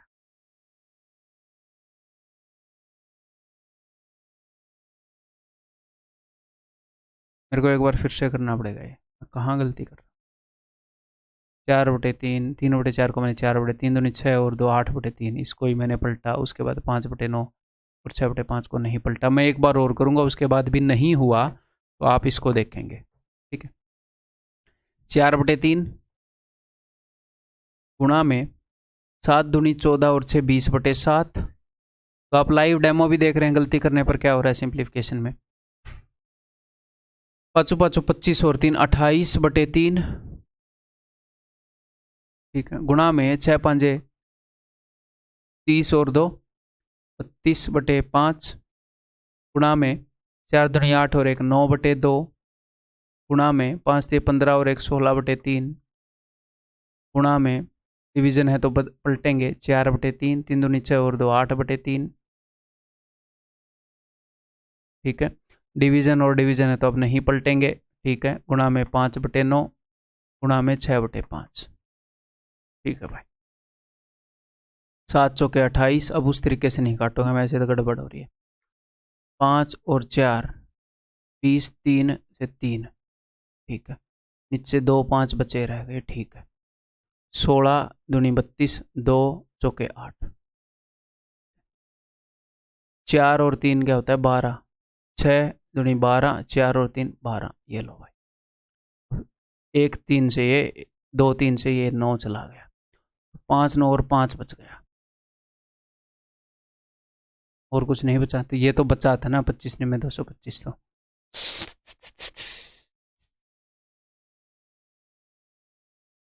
चलो भाई, अब ठीक है, देखेंगे कहाँ पर ये लाई कर रहे हैं, कहाँ पर नहीं।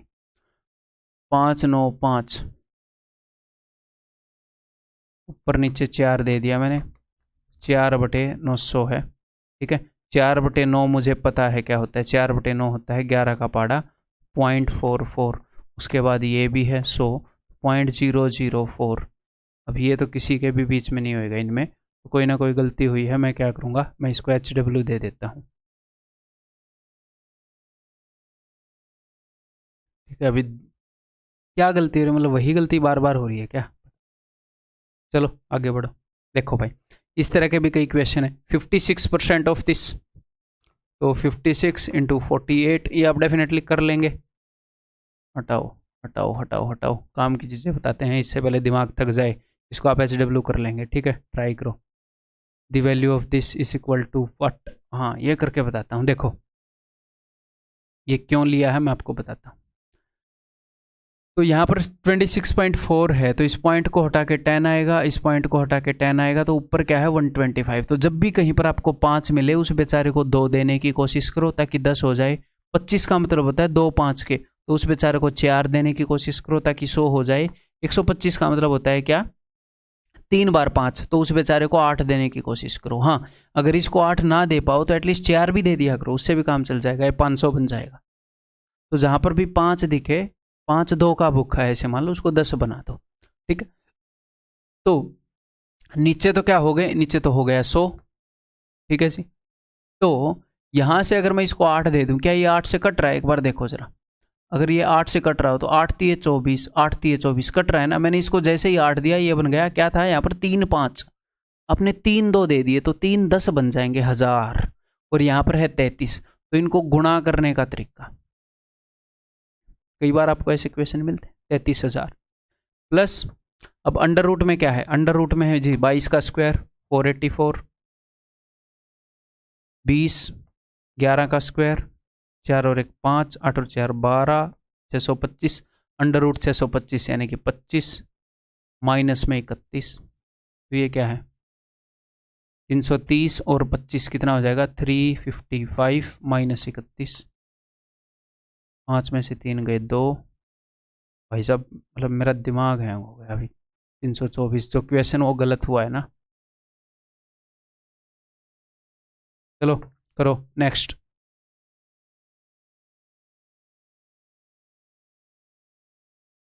HW, तो अभी ये जो सिंप्लीफिकेशन के ऐसे क्वेश्चन है, इनको मैं HW दे दे रहा हूँ।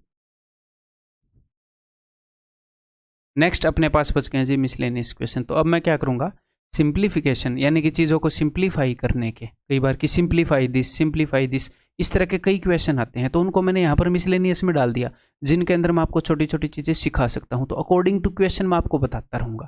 देखो ठीक है, तो जैसे इस तरह के क्वेश्चन आते हैं, तो यहाँ पर आपने क्या करना है, यहाँ पर 5 एकम 5 और 4, ये दिख रहा है, दिख ही रहा है। ये इसको बड़ा करूँ, दिख ही रहा होगा, ये कितना ही बड़ा कर लो ये चीज़ें छोटी हो जाती हैं क्वेश्चन में। तो 5 एकम 5 और 4 9/5। तो अगर आप मेंटली कर पा रहे हो कि 9/5 है, 5 ऊपर चला जाएगा ऐसे, अगर मेंटली नहीं कर पा रहे हो, कई बच्चे नहीं कर पाते, तो लिखने का टेक्निक बता देता हूँ कि इतना तो मेंटली कर पाओगे 9/5, तो 3/9/5 ऐसे, 5/3 हो गया। आप देखो यहाँ पर 2 है, 3 दूनी 6 और 5 11/3। तो अब आप यहाँ पर आपको ये पता होना चाहिए कि मैं कहाँ पर पहुँच गया, ये सोल्व हो चुका है। तो 2/11/3 ऐसे। अब इसके यहाँ पर है 1, तो ये है 6/11, तो 11 और 1, 6/11, ये क्या हो जाएगा 17/11।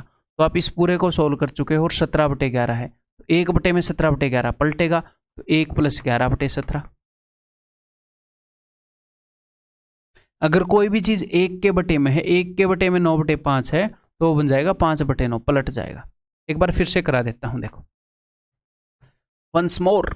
तो ये क्या हो जाएगा 9/5, तो 3 में 9/5, तो 3 में 9/5 वो ऊपर चला गया, 3 3 9। तो अब आपको पता है इसके साइड में 2 है। गड़बड़ कर दिए हैं भैया, अरे मैं गड़बड़ करने में माहिर हो जाऊंगा। फिर से देखो 9/5, 3 में 9/5, 5/3 है। ठीक है, तो 2 प्लस, तो 3 दूनी 6, यहाँ पर 2 था ना, 3 दूनी 6 और 5 11/3, तो आप यहाँ तक सोल्व कर चुके हो 11/3, तो 2 में 11/3, तो ये क्या हो गया 6/11, तो इसके यहाँ पर क्या है 1, तो ये क्या हो जाएगा 17/11, आप यहाँ तक सोल्व कर चुके हो, 1 प्लस 1/17/11 यानी कि 11/17, पलट दिया, ऑप्शन डी। ऐसा ही एक और क्वेश्चन करो, ये देखो। इन क्वेश्चंस के सोल्व करने के कई बार ऐसे ऐसे तरीके आपको मिल सकते हैं बुक्स के अंदर या वीडियोस के अंदर। कैसे कैसे तरीके मिल सकते हैं कि भाई टेबल बना लो, ऐसे बना लो, इन वैल्यूज़ को ऐसे लिख लो। मैं आपको बता रहा हूँ प्रैक्टिकली वो काम नहीं आएंगे। अगर आपको ऐसे तरीके मिल रहे हैं कि इन चीज़ों को सोल्व करने के लिए कोई चीज़ यहाँ पर रट रहे हो, तो प्लीज़ मत रटना, कहीं से भी रट रहे हो तो भूल जाओगे, पता नहीं क्या करके वहाँ पर क्या निकाल के आओगे, बिना वजह टाइम वेस्ट करके आओगे। इनको ऐसे ही करो जैसे मैं आपको करवा रहा हूँ, ठीक है। 1 + 1/2 दिस इज 3/2, तो 1/3/2 2/3, ऐसे लिख लो चाहे 2/3, तो ये क्या हो जाएगा 5/3, तो 1/5/3 पलट जाएगा 3/5, 1 + 3/5 8/5 पलट जाएगा 5/8, 1 + 5/8 13/8, तो x की वैल्यू हो गई 13/8, ठीक है। तो x की जगह रख देते हैं 2 × 13/8 + 7/4, 13/4 + 7/4, 13 और 7 20/4 यानी कि 5, answer is option C. Done, clear. Next ये बताओ, इसी अंडरस्टैंडिंग के ऊपर बेस्ड कुछ इस तरह के क्वेश्चन आ रहे हैं। ये कई क्वेश्चन करवाऊंगा, इसमें थोड़ा सा टाइम लेकर स्टूडेंट सीखते हैं, तो कोई दिक्कत नहीं है। देखो, दो चीजें बताता हूं। देखो, मान लो अपने पास 3/5 है, इसको आप ऐसे लिख सकते हो 1/5/3, इसको पलटना पड़ेगा। अगर 1 के बटे में लिखना चाहोगे तो इसका रेसिप्रोकल करना पड़ेगा। अगर इसी को आप 2 के बटे में लिखना चाहोगे तो इसको, देखो आप बटे में लिखते हो तो पलटना तो पड़ता ही है। जब आप 1 के बटे में लिखते हो तो आपको 1 से गुणा करना पड़ता है। जब आप 2 के बटे में लिखते हो तो आपको 2 से गुणा करना पड़ता है। क्यों? देखो, अगर यहीं पर मैं ऊपर नीचे 2 से मल्टीप्लाई कर दूं तो कोई दिक्कत है नहीं।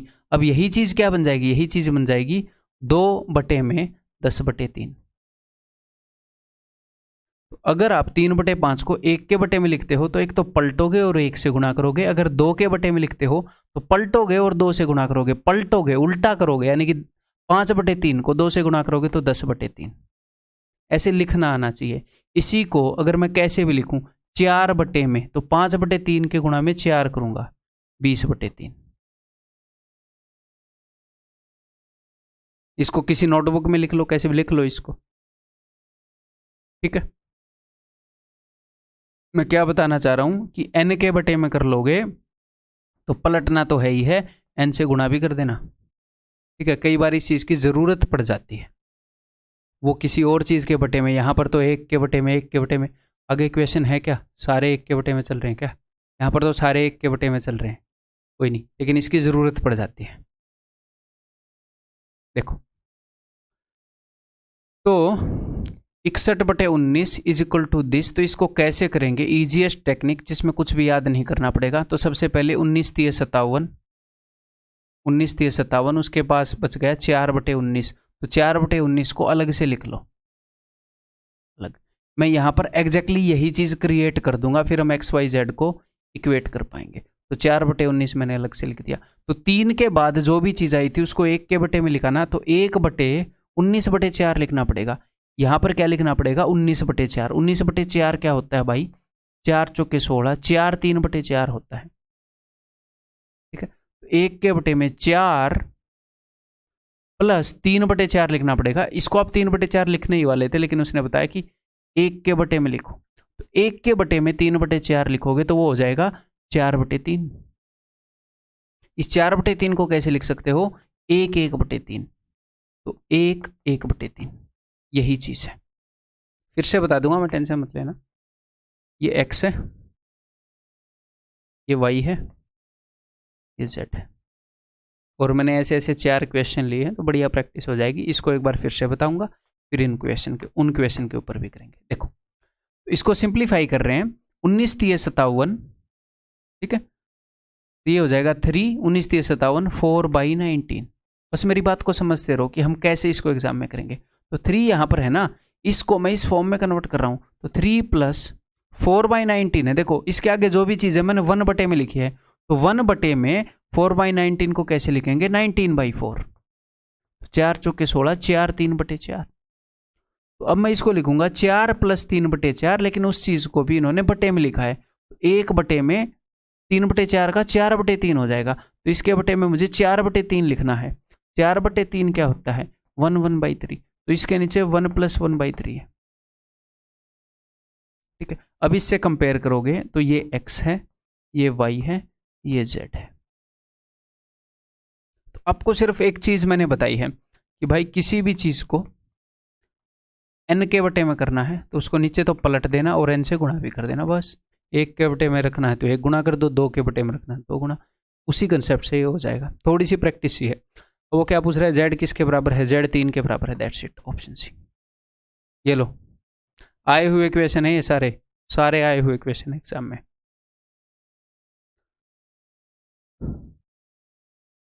तो इसको मैं कैसे लिख सकता हूं, 13 दूनी 26, 2 11/13 लिख सकता हूं। करूं अब अपनी जर्नी स्टार्ट, इसी को मैं लिखना स्टार्ट कर रहा हूं। 2 + मैं 11/13 लिखने वाला था, लेकिन 1 बटे में 13/11 लिखना, तो साइड में लिखते रहो 13/11, वो क्या होता है 1 2/11। तो इसको मैं लिखूंगा 1 + 2/11, लेकिन इसको भी मैं 1 के बटे में लिखूंगा। तो 2/11 को 1 के बटे में लिखोगे तो 11/2, ये क्या हो जाएगा 5 1/2, तो ये हो गया 5 1/2, यही है, ठीक। अब यहाँ पर एक और चीज़ बताऊंगा मैं आपको इसी क्वेश्चन में, ठीक है।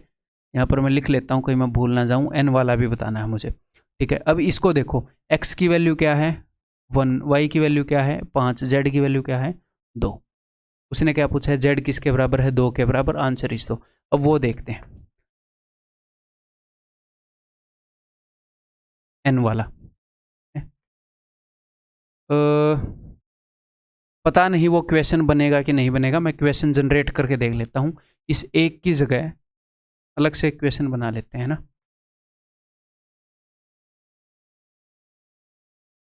अब मैं क्वेश्चन अलग से क्रिएट कर रहा हूँ, ये रकम उस क्वेश्चन के लिए बनी होगी तो वो बन जाएगा, नहीं भी बनेगा तो आप कंसेप्ट समझ जाओगे।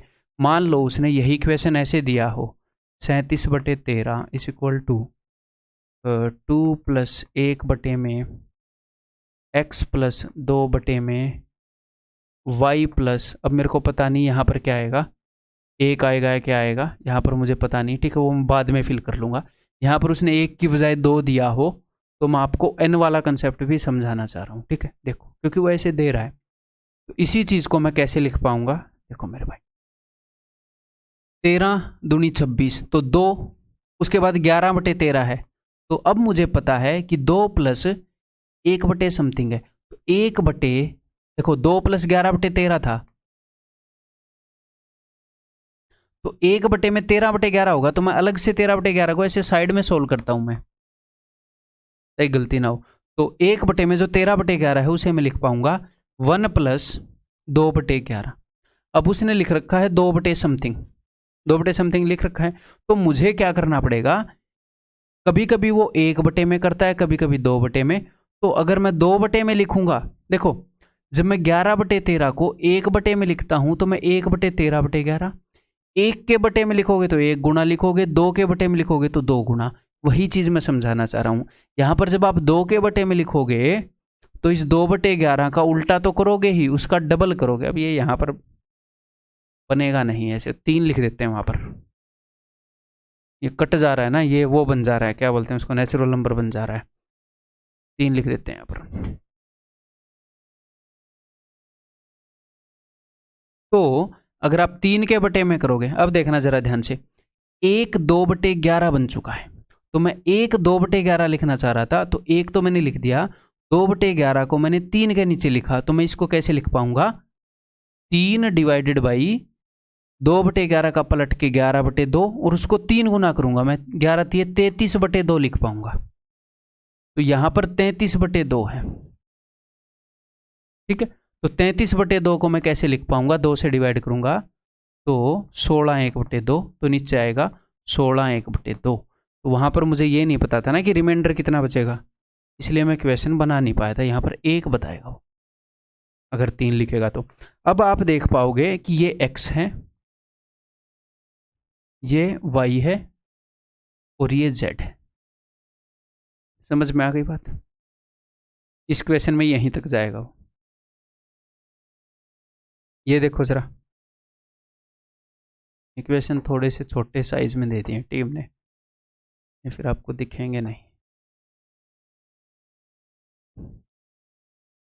ये सिर्फ ये इक्वेशन करवा के अगला HW के लिए दे दूंगा। तो 36/11 को मैं कैसे लिख सकता हूँ, अब थोड़ा सा फास्ट करें, थोड़ा सा मेरे साथ बनेंगे। तो 11×3 = 33, 3 प्लस 11×3 = 3/11 है, 1/11/3। 11/3 को मैं कैसे लिख सकता हूँ, देखो 3×3 = 9 प्लस में 2/3, तो 2/3 को 1/3/2 जो कि होता है 1 + 1/2। तो देखो ऐसे भी कर सकते हैं, ठीक, अगर मैं थोड़ा सा फास्ट कराऊँ तो प्रैक्टिस का खेल है। अगर आपके दिमाग में ये स्टेप्स बार बार रिपीट होंगे तो फास्ट भी कर पाओगे। इसके लिए मुझे ज़्यादा लिखना नहीं पड़ा। क्लियर है? तो एक्स वाई जेड आ गया, तो x + y + z, 3 + 2 5 + 1 6, that is option है। तो नेक्स्ट आपको मिलेगा मेरे भाई HW, छोटा है ये।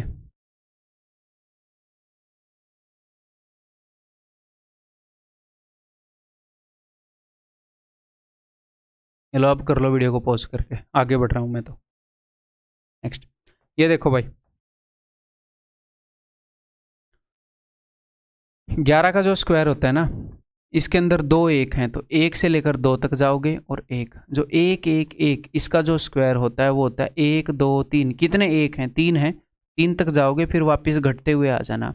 1 1 1 1 इसका जो स्क्वायर होता है वो होता है 1 2 3 4। कितने 1 हैं, 4, 4 तक जाएंगे फिर घटते हुए आ जाएंगे। समझ में आ गई होगी अब बात। 1 2 3 4 5 इसका जो स्क्वायर है 1 2 3 4 5, 4 3 2 1। तो मैथ्स के अंदर ऐसे तो पता नहीं कितने ही पैटर्न बनते होंगे, लेकिन वो सबको यूज नहीं करता। जिनको भी उसने आज तक एक बार भी यूज किया ना, मैं कराऊंगा। तो ये टेंशन मत लेना कि ये कर लिया तो वो कर लिया तो, ठीक है। और अगर अनएक्सपेक्टेड को कवर करने चलेंगे तो लाखों पैटर्न है, फिर मार खा जाओगे, ठीक है। अगर उसने एक बार भी पूछ लिया मैं बता दूंगा, ठीक है। ये उसने कई बार पूछा है, मैंने आपको बता दिया, ठीक है भाई। ओके, हमारे सिलेबस से बाहर चीज़ आ गई तो सबके सिलेबस से बाहर चीज़ आ जाएगी, ये गारंटी दे सकता हूँ मैं आपको, ठीक है। और आप उसको बहुत ही बेहतरीन तरीके से कर लेंगे। क्यों? क्योंकि एक स्ट्रक्चर्ड वे में करवाने की कोशिश की जा रही है, ताकि वहीं से भी अगर चीज़ आए उसको घुमा भी दिया जाए तो आप कर लो, आपको चीज़ें समझ में बेटर आ जाए, ठीक है। तो ये नहीं है कि आपको मॉक में क्वेश्चन नहीं मिलेंगे, जो फिलहाल आपसे नहीं होंगे, मिलेंगे, बट उसको ऑब्जर्व करो कहाँ से आया है। अच्छा, उस कंसेप्ट से आया है और ये मैं देख नहीं पाया, उसको उसने थोड़ा सा ट्विस्ट कर दिया, कोई नहीं, आगे से ध्यान रखूंगा। बहुत ही टफ क्वेश्चन है, नहीं हो पाया, बुक मार्क कर लो, एक बार फिर से रिवाइज कर लेना बुक मार्क्ड क्वेश्चंस को।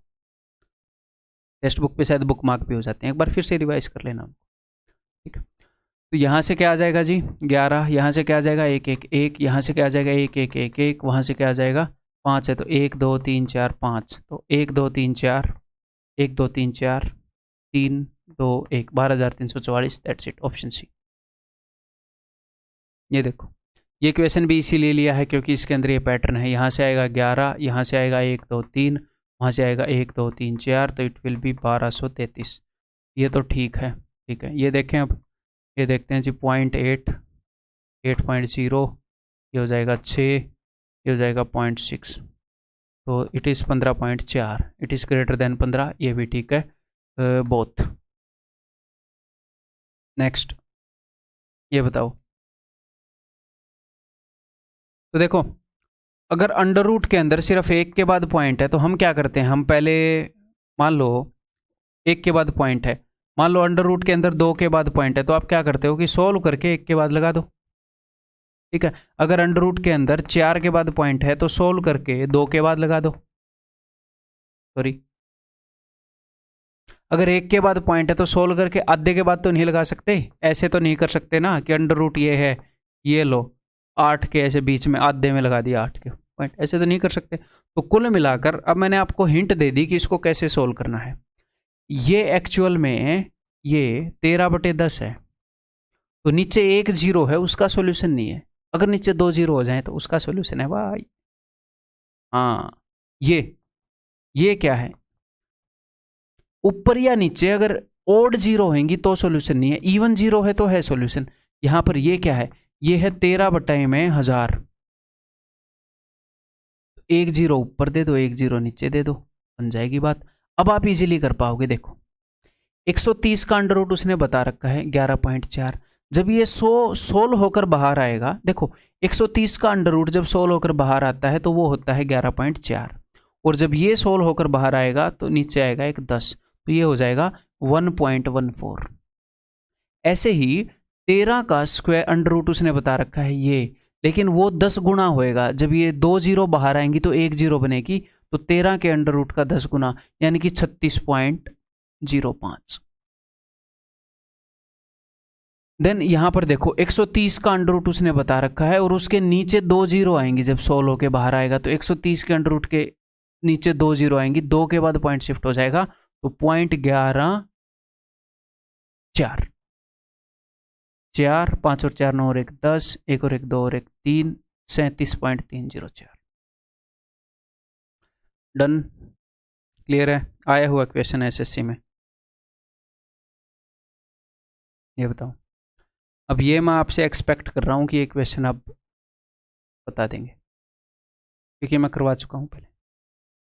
देखो 8 का डबल है ऊपर, 13 का डबल है, 18 का डबल है, तो ऊपर वालों में से 2 कॉमन ले लो। लेकिन मैंने आपको एक चीज़ बताई थी क्या, कि जो पावर है वो भी साथ में कॉमन आती है, तो एग्जैक्टली 2 की पावर भी कॉमन आएगी।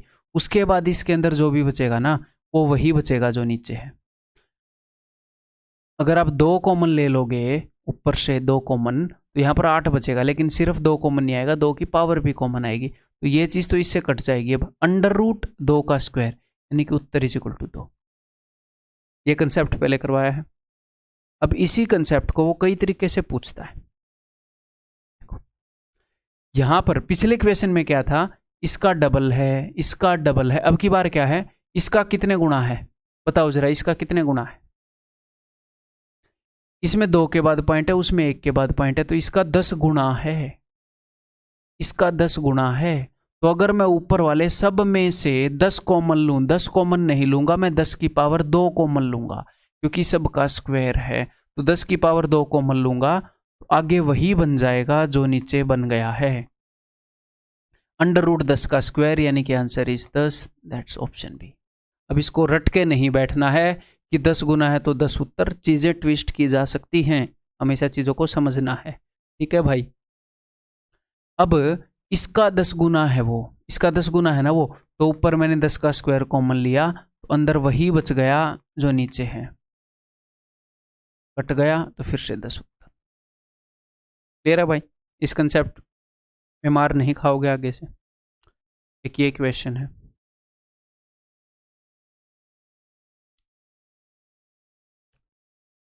ऐसे ही रैंडम क्वेश्चन है, मतलब कि आया हुआ क्वेश्चन है टीयर 2 2020 में। इसमें मेरे को पैटर्न नहीं मिला, कोई भी पैटर्न मैंने ढूंढने की कोशिश की। अगर आपको कोई पैटर्न मिले तो स्क्रीनशॉट लेकर बताना टेलीग्राम ग्रुप के ऊपर, ठीक है। मोस्टली तो कोई पैटर्न नहीं है, मेरे को नहीं मिला, तो अगर कुछ होएगा तो बताना, मैं कैसे इसको सोल्व करूंगा वो आप देखना। जैसे एग्जामिनर क्या कर रहा है, मैं पैटर्न क्यों पूछ रहा हूँ कि मुझे कोई पैटर्न नहीं मिला, मुझे ऐसे क्यों शक हो रहा है कि क्या पता कोई पैटर्न हो, इसलिए यहाँ पर देखो 7 × 10 है, ये 6 × 7 है, ये 6 × 11 आप मान लो, या 22 × 3, ये क्या है, ये है 22 × 22 है, कम 22 6 22 थी, 13 × 22 है, ये 10 × 13 है, ये 10 × 17 है। तो मेरे को ये लग रहा था कहीं ये ना हो कि कुछ, मतलब चीज़ें ऐसी आ रही हैं, कुछ ना कुछ हो। तो अगर आपको स्ट्राइक हो तो बताना, अब मैं अपने तरीके से बता रहा हूँ, ठीक है। तो बिकॉज देखो इन दोनों के अंदर 7 कॉमन है, इन दोनों के अंदर 22 कॉमन है, इन दोनों के अंदर 10 कॉमन है, तो ऐसे ग्रुप में ले लेकर सोल्व करना ईजी है हमारे लिए इस क्वेश्चन को। एक्चुअल आया हुआ क्वेश्चन है, तो इसको मैं कैसे सोल्व करूंगा, इसको मैं सोल्व करूंगा 7 × 10 × 6। मान लो ये मैंने एलसीएम ले लिया, 6 7 और 10, तो 7 इंटू 10 से इसको डिवाइड करेंगे तो 6, 6 3 18, प्लस 6 इंटू 7 से डिवाइड करेंगे तो 10, 10 एक कम 10। आगे मैं इन दोनों को सोल्व कर रहा हूँ। यहाँ पर मैंने एलसीएम ले लिया 22 इंटू 13। अगर मैंने 22 ले लिया, 13 ले लिया, तो यहाँ पर क्या बच जाएगा, एक 3 बच जाएगा, 3। ठीक है, तो अगर मैं 66 होता है 22 और 3, 13 बचेगा, 13 एकम 13, प्लस 22 और 13 है तो 3 बचेगा, 3 3 9। ठीक है जी, प्लस यहाँ पर अब 10 13 और 17, 10 इंटू 13 से डिवाइड करूँ 17 बचेगा, 17 एकम 17, 10 17 से डिवाइड करूँ 13 बचेगा, 13 एकम 13। ठीक है जी, ये क्या है, 18 और 10 28 है तो 7 चौके 28। ठीक है, 6 और 10 60 है तो 1/15, प्लस 13 और 9 22 है तो 22 से 22 गया, ये हो गया 1/13 39। ठीक है जी, प्लस 17 और ये 30 है तो 10 ये 30, तो 3/13 इंटू 17। ओके जी, अब भी मैं इन दोनों को पहले कर लेता हूँ, इन दोनों को। यहाँ पर मैंने एलसीएम ले लिया है 39 इंटू 17, तो 39 से काटूंगा तो 17, 13 से काटूंगा तो 17 3 क्या 3 कम 3 3 5 15। ठीक तो कर रहा हूँ ना मैं, 3 बचेगा 9, गलत किया मैंने, सॉरी। 17 और 13 से काटूंगा 17 और 3 3 3 9। ठीक है, यहाँ पर हो जाएगा 26, तो 13 दूनी 26, 13 3 39, तो ये हो गया 1/15 प्लस 2/51 को कर देते हैं अभी तो, है ना। ठीक है जी, तो 15 इंटू 17 प्लस 51 है तो 1 17 और 1 3 5 दूनी 10, तो 17 और 10 27/15 इंटू 17। अगर मैं काटूँ 3 5 15, 3 9 27, 9/85। ठीक है, तो इस क्वेश्चन में ऐसी नहीं है कि कुछ रटने के लिए है, इसको रटने की कोशिश मत करना। हो सकता है मैं इसको अगली बार करूँ तो किसी और तरीके से करूँ, इनको इकट्ठा कर दूँ। जस्ट मैं ये दिखा रहा था कि ऐसा क्वेश्चन आया कि दो दो भी इकट्ठे करके सोल्व करने पड़े एक क्वेश्चन में। ठीक है, आपको कोई पैटर्न मिले तो बताना टेलीग्राम ग्रुप पर। ये लास्ट क्वेश्चन है अपनी सिंप्लीफिकेशन का, इसके बाद सिंप्लीफिकेशन खत्म हो जाएगी, प्लेन ज्योमेट्री स्टार्ट होगी। देखो, तो ये क्वेश्चन जस्ट मैं इसलिए करवा रहा हूँ, ये क्वेश्चन एसएससी में नहीं आया है, बट इस नेचर के एक आधे क्वेश्चन एसएससी में आए हैं। जस्ट मैं आपको ऑब्जर्वेशन टेक्निक सिखा रहा हूँ कि ऑब्जर्वेशन कैसे करते हैं इस क्वेश्चन के माध्यम से। देखो, ये एक्चुअल कैट का क्वेश्चन है, लेकिन ऑब्जर्वेशन के क्वेश्चन मैंने पहले आपको करवाए हैं, एसएससी में आए हैं। ऑब्जर्वेशन सिखा रहा हूँ। देखो, यहाँ पर उसने क्या किया, उसने this plus this plus this, ऐसे कितने टर्म हैं, बोला इन टर्म्स का सम बता दो। हमें कैसे पता होगा यार इन टर्म्स का सम? तो यहाँ पर हम क्या करेंगे, यहाँ पर हम ऑब्जर्व करेंगे। देखो, पहले टर्म में यहाँ पर 1 है, दूसरे टर्म में यहाँ पर 2 है, तीसरे टर्म में यहाँ पर 3 होगा, तो ये कौन सा टर्म है? ये टर्म है 2007वां, 2008वां नहीं है। तो एन की वैल्यू 2007 है, 2007 टर्म्स लिए हैं, एन टर्म्स लिए हैं, उनका सम पूछ रहा है। तो मैं एन की वैल्यू 1 ले लेता हूँ कि 1 टर्म का क्या सम है। 1 टर्म यानी कि सिर्फ ये। तो देखें इसका सम क्या होगा, इसका सम होएगा अंडर रूट, मतलब कि जब मैं एक टर्म लूं तो सम क्या आ रहा है एक टर्म्स का। ये एन टर्म्स का पूछ रहा है। अगर एन की वैल्यू 2007 है तो ये बोल रहा है 2007 माइनस 1 बार 2007, 2008 माइनस 1/2009, ये उत्तर है, ये है, ये है। तो मैं देखूंगा कि क्या उत्तर है। अगर एन की वैल्यू 1 है तो क्या उत्तर है, और एन की वैल्यू 2007 होगी तो क्या उत्तर होगा। ऑब्जर्वेशन से ही होगा ये क्वेश्चन। ठीक है, तो सम क्या होगा, अगर मैं एक टर्म लूँ, एक टर्म यानी कि सिर्फ एक, एन की वैल्यू 2 हो तो 2 टर्म, 3 हो तो 3 टर्म, तो ये 1 + 1/1 + 1/4, तो 4 दूनी 8 और 1 9/4, अंडर रूट 9/4 यानी कि 3/2। तो अगर एन की वैल्यू 1 है, अब मैं पहले ऑप्शन को चेक कर रहा हूँ, अगर एन की वैल्यू 2007 है तो एग्जामिनर ने उत्तर बताया है ये कि एक अगला टर्म में से उसका रेसिप्रोकल घटाओ। अगर एन की वैल्यू 1 है तो 1 से अगला टर्म क्या है, 2, तो क्या ये 2 - 1/2 आ रहा है? हाँ जी सर, आ रहा है।